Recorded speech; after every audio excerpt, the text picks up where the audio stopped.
1890 में जब भारत के सूबे गुजरात से हुसैन हाशवानी हिजरत करके कराची पहुंचे तो उस वक्त कोई सोच भी नहीं सकता था कि हिंदुस्तान से सिंध आकर बसने वाले एक छोटे से ताजर यानी हुसैन हाशवानी की आइंदा नस्लें पाकिस्तान के खरबपति लोगों में शामिल होंगी। सदरुद्दीन हाशवानी ने ट्रक के सफ़र से पाकिस्तान के अमीर तरीन आदमी बनने का सफ़र कैसे तय किया। नाजरीन, आप देख रहे हैं तारीख के चुराहे। चैनल पर आपको खुशामदीद कहते हैं। हाशवानी ग्रुप की बुनियाद सदरुद्दीन हाशवानी के वालिद हुसैन हाशवानी ने रखी थी, जो गुजरात से ताल्लुक़ रखने वाले ख्वाजा इस्माइली थे। 1890 में कराची आने के बाद हुसैन हाशवानी ने कपास दरामद करने वाली एक फर्म रैले ब्रदर्स के साथ मिलकर शराकत दारी की बुनियाद पर कारोबार का आगाज़ किया। रैले ब्रदर्स का शुमार उस वक्त दुनिया के बड़े कपास के ख़रीदारों में होता था। हुसैन हाशवानी की बदौलत रैले ब्रदर्स ने खूब तरक्की की, लेकिन मुश्किलात का आगाज़ उस वक्त हुआ जब क़याम पाकिस्तान के ऐलान के बाद 1947 में रैले ब्रदर्स के मालकान अपने असासों और ताल्लुकात के साथ भारत मुंतकिल हो गए। इस तरह हुसैन हाशवानी की ये पार्टनरशिप ख़त्म हो गई। अब उन्हें फिर नए सिरे से जद्दोजहद करना थी। हुसैन हाशवानी ने क़याम पाकिस्तान के बाद नए सिरे से कारोबार का आगाज़ किया और अपने सबसे बड़े बेटे हसन अली के नाम पर हसन अली एंड कंपनी कायम की और कपास की दरामद नए जोश से शुरू कर दी। रफ्ता रफ्ता उनका काम बढ़ता गया। मेहनत मुशक्क़त के 27 साल बाद फिर वो वक्त आया कि हुसैन हाशवानी और उनके तीनों बेटों को काटन किंग कहा जाने लगा। हुसैन हाशवानी के बेटे सदरुद्दीन हाशवानी को अपने दूसरे भाइयों के मुकाबले में कारोबार में ज़्यादा महारत हासिल थी और दीगर मामलात में भी वो काफ़ी तेज़ थे। इसलिए वो बहुत जल्द अपने बाकी दोनों भाइयों से काफ़ी आगे निकल गए। सदरुद्दीन हाशवानी ने अपने कारोबार का बाकायदा आगाज़ अपने बहनोई शमसुद्दीन के साथ मिलकर किया, जिनके ख़ानदान के कई कारोबार थे, लेकिन उनकी ज़्यादातर आमदन का इन्हिसार खुश्क मछली की श्रीलंका के दारुल हुकूमत कोलंबो को बरामद पर था। सदरुद्दीन हाशवानी शमसुद्दीन के साथ जिस कंपनी के शराकतदार थे, उसके कारोबारी अमूर बलूचिस्तान के दूर अफ्तादा साहिली शहरों तक वजारत खुराक और हुकूमत पाकिस्तान की तरफ से अनाज की नकलो हमल और तकसीम पर मुश्तमिल थे। नाजरीन, सदरुद्दीन हाशवानी अपनी किताब में उन्हीं दिनों का एक वाक़या लिखते हैं, जिससे उनका कारोबार से मुखलिसपन और लगन का अंदाज़ा होता है।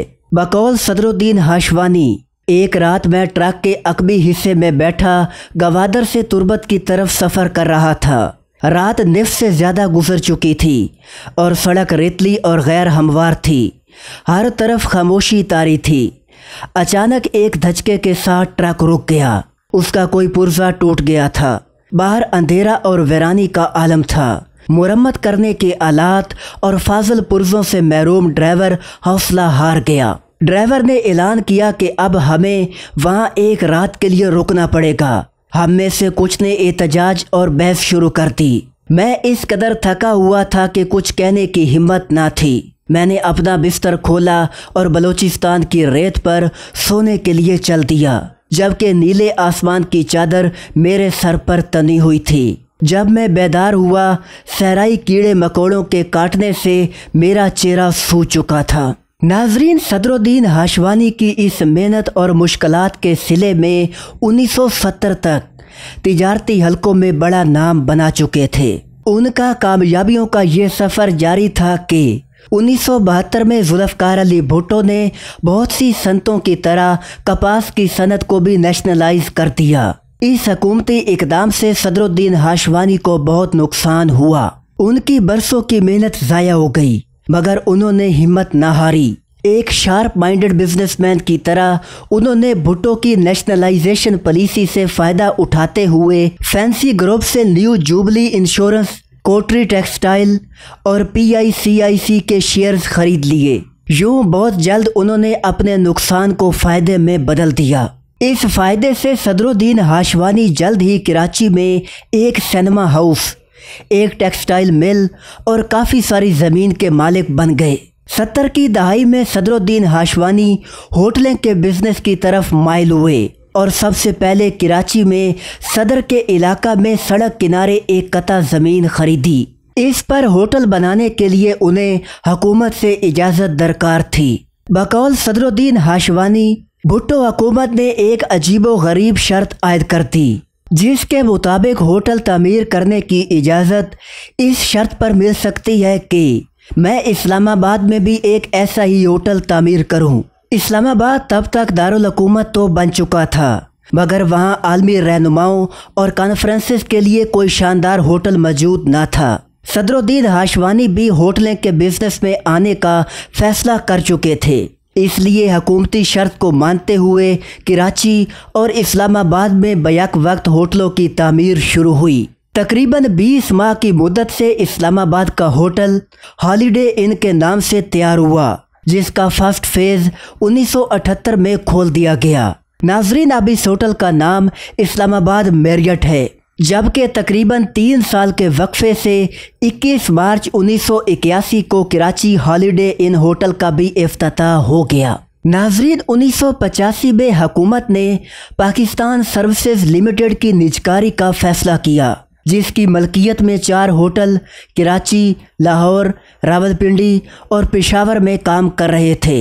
सदरुद्दीन हाशवानी ने इन्वेस्टमेंट कॉरपोरेशन ऑफ पाकिस्तान से 13 करोड़ से ज़ायद का कर्ज लेकर ये होटल खरीद लिए और इंटरकॉन्टिनेंटल होटल्स की चेन के मालिक बन गए। बाद में सदरुद्दीन हाशवानी का ये कर्ज जनरल ज़ियाउल हक ने माफ़ कर दिया। सदरुद्दीन हाशवानी ने इंटरकॉन्टिनेंटल होटल्स का मालिक बनने के बाद उन्हें पर्ल कॉन्टिनेंटल होटल्स यानी पीसी होटल्स का नाम दिया, जो आज भी उसी नाम से काम कर रहे हैं। मकबूल अरशद की किताब के मुताबिक 1988 में जब बेनज़ीर भुट्टो इक़्तिदार में आई तो उन्होंने कर्ज़ों की बाज़ियाबी का सिलसिला शुरू किया।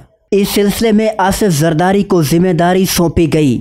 आसिफ जरदारी की नज़र हाशवानी के होटलों पर थी और कहा जाता है कि वो ये होटल उनसे लेना चाहते थे। चुनाचे सदरुद्दीन हाशवानी पर दबाव डाला गया कि वो ये तमाम होटल आसिफ जरदारी के करीबी दोस्त को फ़रोख्त कर दें। सदरुद्दीन हाशवानी ने इनकार कर दिया। उनका इनकार आसिफ जरदारी की तबीयत पर गरां गुजरा। इससे कबल के हुकूमत उनके खिलाफ हरकत में आती वो बैरून मुल्क चले गए। नाजरीन, वतन वापसी के बाद सदरुद्दीन हाशवानी ने काटन और होटलें की सनत के बाद पेट्रोलियम की सनत में सरमायाकारी का फैसला किया। उन्होंने अपनी वालदा के नाम पर जेवर पेट्रोलियम के नाम से कंपनी कायम की। इसके अलावा 1995 में एक अमेरिकी कंपनी ओशन पाकिस्तान लिमिटेड को खरीदकर ओरिएंट पेट्रोलियम लिमिटेड के नाम से एक कंपनी कायम की। ये कंपनी इस वक्त पाकिस्तान में तेल की तलाश, एक्सप्लोरेशन और प्रोडक्शन करने वाली बड़ी कंपनियों में शुमार होती है। नाजरीन, सदरुद्दीन हाशवानी के हाशू ग्रुप ने 1998 में इंफॉर्मेशन टेक्नोलॉजी के बिजनेस में कदम रखा और नेट 21 के नाम से एक इंटरनेट सर्विसेज कंपनी कायम की। एक कलील मुद्दत में ये कंपनी पाकिस्तान में इंफॉर्मेशन टेक्नोलॉजी की चंद एक बड़ी कंपनियों में शुमार होने लगी। इसके साथ साथ हाशू ग्रुप ने बलूचिस्तान के ज़िला हब में भारी सरमायाकारी कर रखी है। इस ज़िला में लगाया जाने वाला सिरामिक्स प्लांट इस वक्त मुल्क भर में क्राकरी मैन्युफैक्चरिंग का बड़ा जरिया बन चुका है। हाशू ग्रुप ने हब में ही एक कैप्सूल मैन्युफैक्चरिंग फैक्ट्री लगाई हुई है, जिससे खाली कैप्सूल ईरान, मलेशिया, सूडान और रूस में बरामद किए जाते हैं। नाजरीन, इस सब के बाद आज भी सदरुद्दीन हाशवानी की दौलत का ज़्यादातर इन्हिसार होटल्स पर है। सदरुद्दीन हाशवानी पीसी होटल कराची, लाहौर, रावलपिंडी और पेशावर के मालिक तो 1985 में ही बन गए थे। उसके बाद उन्होंने अगला होटल पीसी भोरबन बनाया, जिसका इफ्तिताह 1992 में वज़ीर आज़म मियाँ नवाज शरीफ के हाथों हुआ। पीसी भोरबन एक ऐसा कारनामा है जिसे सियाहत की दुनिया में हमेशा इम्तियाजी हैसियत हासिल रहेगी, क्योंकि पीसी भोरबन मुकम्मल जंगल था और उस जंगल में मंगल बनाने का फैसला सदरुद्दीन हाशवानी ने उस वक्त किया जब उनकी बेटी नादिया ने 1981 में ऐन मौजूदा होटल वाली जगह पर बैठकर उसके सामने के मंजर को हमेशा के लिए अपनी नज़रों में समोने की ख्वाहिश जाहिर की। नाजरीन, भोरबंद के बाद नए होटल के क़याम के लिए सदरुद्दीन हाशवानी की अगली निगाह आज़ाद कश्मीर के दारुल हुकूमत मुजफ्फराबाद पर पड़ी। अक्टूबर 2005 में जब कश्मीर में हौलनाक जल्जला आया तो तब पीसी होटल मुजफ्फराबाद ज़ेरे तामीर था। इस होटल का एक शोबा 2007 में खोल दिया गया, जबकि 2011 में उसने भरपूर काम शुरू किया। इसके साथ साथ साबिक सदर परवेज़ मुशर्रफ की दरख्वास्त पर सदरुद्दीन हाशवानी ने पीसी होटल गवादर पर काम शुरू किया। इस होटल का इफ्तिताह 2006 में परवेज़ मुशर्रफ के हाथों हुआ। नाजरीन, हाशू ग्रुप 2024 में पीसी होटल नारान और 2025 के एंड तक हैदराबाद, सक्खर और बैरिया टाउन इस्लामाबाद में पीसी होटल्स बनाने का टारगेट रखता है। हाशू ग्रुप के सरबराह सदरुद्दीन हाशवानी ने एक छोटी सी कंपनी की शराकतदारी से इतना बड़ा बिजनेस ग्रुप खड़ा कर दिया कि पिछले मुसलसल कई सालों से उनका शुमार पाकिस्तान के टॉप 5 अमीर तरीन लोगों में होता है। नाज़रीन, उम्मीद है वीडियो आपको पसंद आई होगी। ऐसी ही दिलचस्प वीडियोस देखने के लिए चैनल से जुड़े रहें और हमारी मालूमात को मज़ीद बेहतर बनाने के लिए कमेंट सेक्शन में अपनी राय का इजहार ज़रूर कीजिए।